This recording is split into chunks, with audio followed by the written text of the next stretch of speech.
एक हरि नामक युवक था। स्वभाव का बड़ा ही शांत एवं शुभ विचारों वाला मित्र की तरह ही पुकारता था और उनसे अपने विचारों को बांटता था। एक दिन हरि के पिता की तबीयत अचानक खराब हो गई।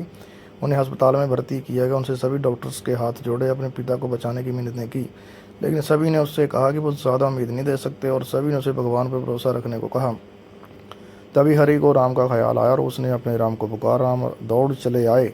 हरि ने कहा, मित्र तुम तो भगवान हो, मेरे पिता को बचा लो। राम ने कहा, मित्र ये मेरे हाथों में नहीं, अगर मृत्यु का समय होगा तो होना तय है। इस पर हरि नाराज हो गया, राम से लड़ने लगा, गुस्से में उन्हें कोसने लगा। भगवान ने भी उसे बहुत समझाया परंतु उसने एक ना सुनी और भगवान राम ने उनसे कहा, मित्र मैं तुम्हारी मदद कर सकता हूँ, लेकिन इसके लिए तुम्हें एक कार्य करना होगा। हरि ने तुरंत पूछा, कैसा कार्य? राम ने कहा, तुम्हें किसी एक के घर में मुट्ठी भर जवार लानी होगी और ध्यान रखना होगा कि उस परिवार में कभी किसी की मृत्यु न हुई हो। हरि झट से हाँ बोलकर तलाश में निकल गया। उसने कई दरवाजे खटखटाए।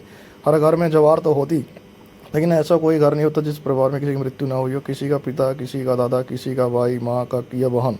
2 दिन तक भटकने के बाद भी हरि को ऐसा एक भी घर न मिला। तब उसे इस बात का एहसास हुआ कि मृत्यु एक अटल सत्य है, इसका सामना सभी को करना होता है, इसे कोई नहीं भाग सकता। और अपने व्यवहार के लिए राम से क्षमा मांगता और निर्णय लेता है, जब तक उसके पिता जीवित हैं उनकी सेवा करेगा।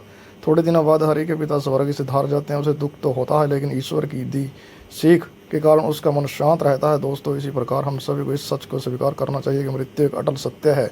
उसे नकारना मूर्खता है। दुख होता है, लेकिन उससे फंस जाना गलत है, क्योंकि केवल आप ही उस दुख से पीड़ित नहीं है, अपितु संपूर्ण मानव जाति उस दुख से रूबरू होती है। ऐसे सच को स्वीकार कर आगे बढ़ना ही जीवन है। कई बार हम अपने किसी खास के चले जाने से इतने बेबस हो जाते हैं कि सामने खड़ा जीवन और उससे जुड़े लोग हमें दिखाई ही नहीं पड़ते।